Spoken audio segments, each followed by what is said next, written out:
Yesus berkata, dan kamu akan mengetahui kebenaran, dan kebenaran itu akan memerdekakan kamu. Ya, kebenaran itu dalam Injil Yohanes artinya banyak. Roh Kudus, roh kebenaran.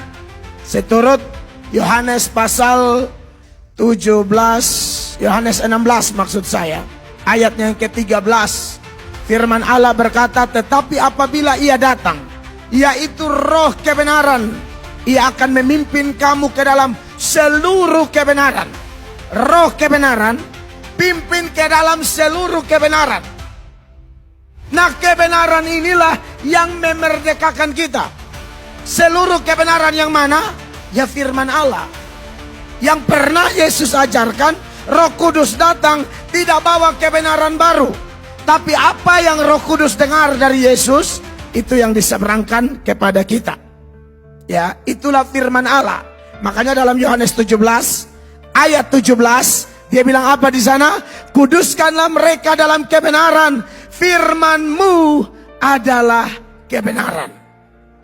Dan Yesus sendiri memproklamirkan dirinya sebagai apa? Akulah jalan dan kebenaran dan hidup. Tidak ada seorang pun dapat datang kepada Bapa kalau tidak melalui aku. Jadi dalam Injil Yohanes bicara tentang kebenaran, bicara tentang Roh Kudus, roh kebenaran, firman Tuhan, firman kebenaran, dan Yesus itu sendiri adalah sang kebenaran yang sejati. Hanya Dia yang bisa memerdekakan kita. Benar-benar merdeka.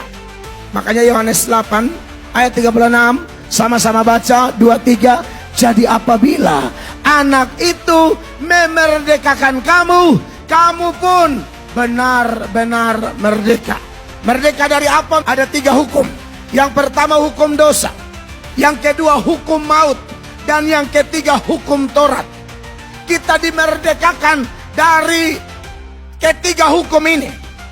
Makanya dalam Roma 8 ayat 1, jemaat boleh baca sama-sama. 1, 2, 3.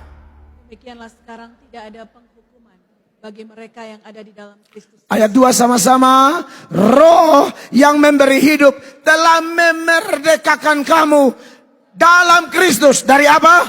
Hukum dosa dan hukum maut. Ini paket lengkap. Jadi kalau dosa diampuni, maka seharusnya ya tidak ada lagi ketakutan terhadap maut. Maut bicara tentang kematian. Bisa kematian jasmani, bisa kematian rohani, dan yang paling mengerikan adalah neraka. Tapi bagi anak Tuhan sejati, kalau kita sudah menerima Yesus, kita benar-benar merdeka dari hukum dosa dan hukum maut.